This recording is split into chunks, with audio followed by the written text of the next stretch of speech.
Hey, everybody. I wanted to talk to y'all about something.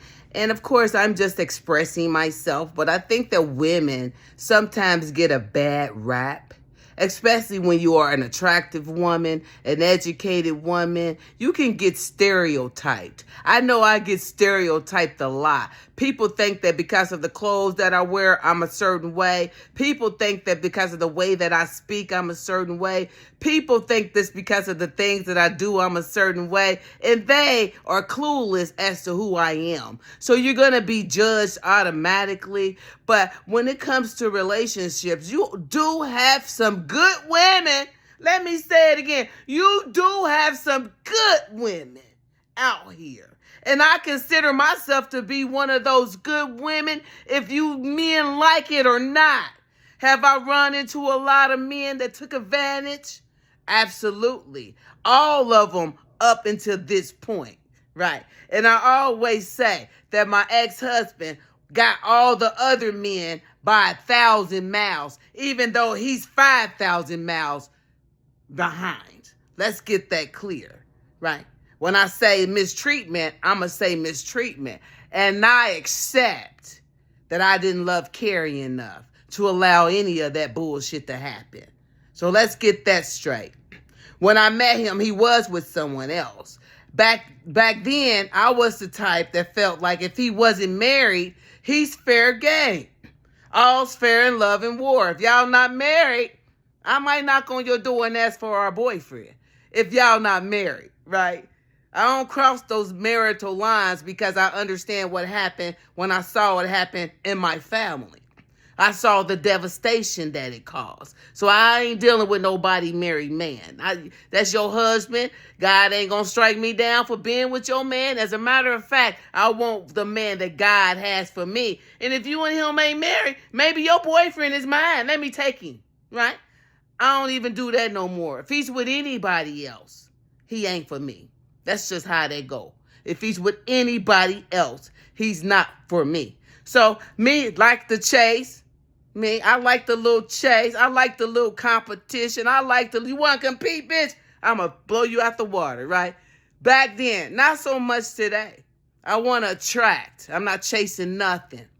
Anytime you chase anything, the natural instinct is for it to run. Start chasing some people or start running. Everybody else going to start running, right? Because that's just how they work. That's how we think, right? So you don't chase nothing. You chase it, it's going to run. When I met him, I was clean. How long? I had been clean maybe for like 6 years, right? So I had a foundation. I thought that like I said, I thought I was working on things. I was healed. I had got my degree, working on my master's degree, had some things going on. Happy, loved my job at the time. Just happy, in a good place. We had a conference and me and him went, right? Ended up going to lunch together, had a beautiful time, right? At that time, Cupid hadn't hit me yet, right? Because when I first met him, I wasn't, no. When I first met him, no, right? So I don't know when Cupid hit me, but Cupid hit me in my ass, right? And it was beautiful.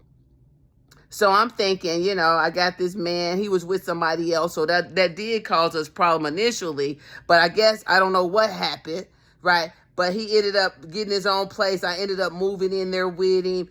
We called it our little love shack, right? It was a efficiency, roach-infested efficiency, and we slept on an air mattress when I met him, right?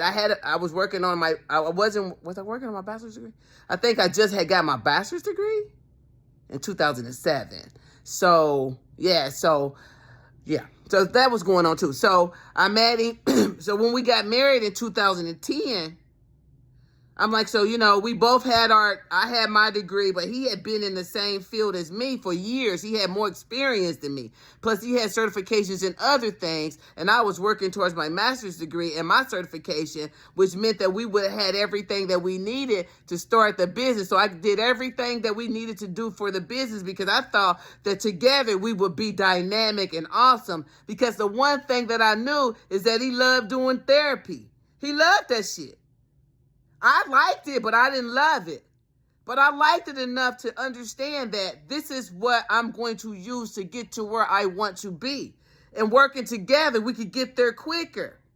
I'm thinking that he's older, more mature, wants something, ain't full of the games that I already played when I was in my 20s and in my 30s. Right now, and I'm trying to consider what I want to leave for my grandchildren. I have goals for my life. I started the business, went and got the business cards made, everything. At the last minute, he decides he don't want to work for the business. He works for my competition. Comes home every day to tell me how good they're doing.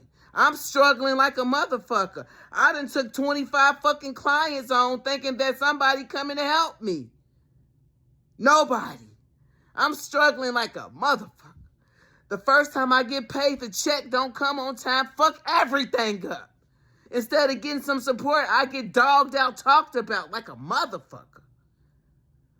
When he don't come on the business, it's like somebody kicked me in my stomach, really, and I just went into a depression that I didn't understand. I didn't understand why. I didn't understand what's the fucking move. I'm not trying to work for somebody all my fucking life, especially when I have the skill. Right? I don't need nobody telling me to come in at 8 o'clock, go to lunch at 12, come back at 1, leave at 5. Oh, you can't be off today. Oh, you need to. I'd rather not have that type of pressure. And I accept that if I don't work, I don't eat.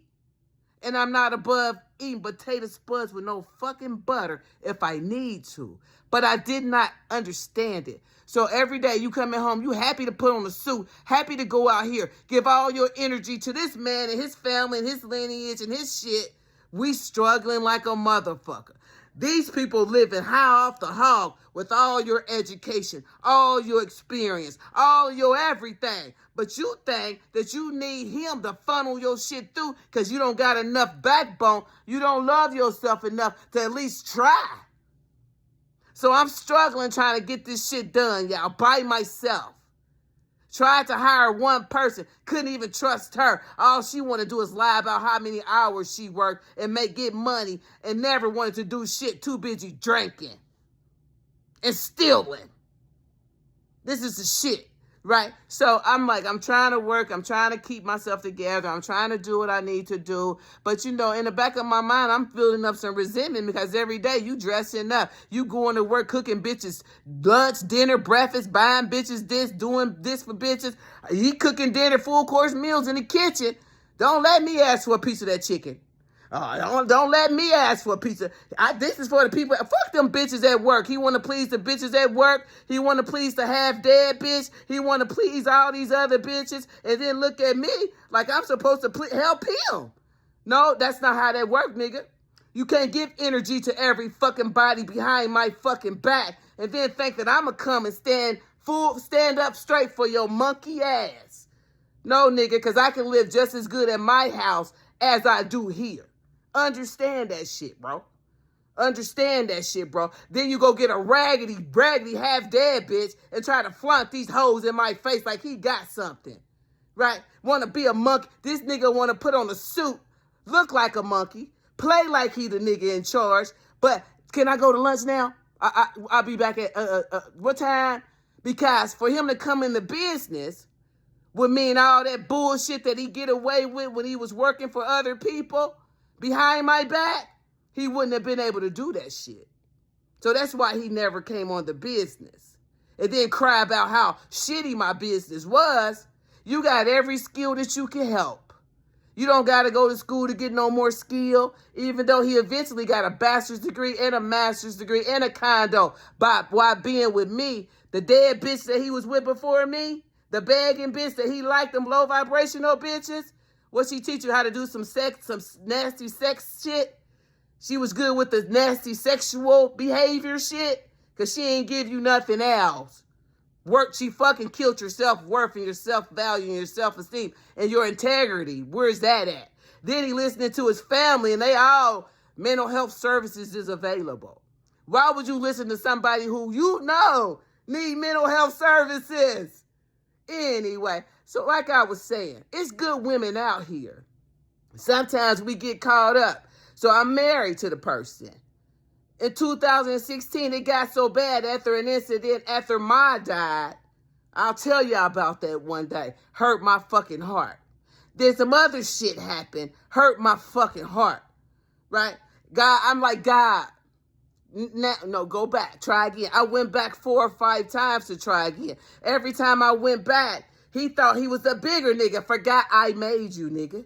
Forgot that shit, right? He want to flaunt this rag. He was what? Chris Brown, Bad Habits?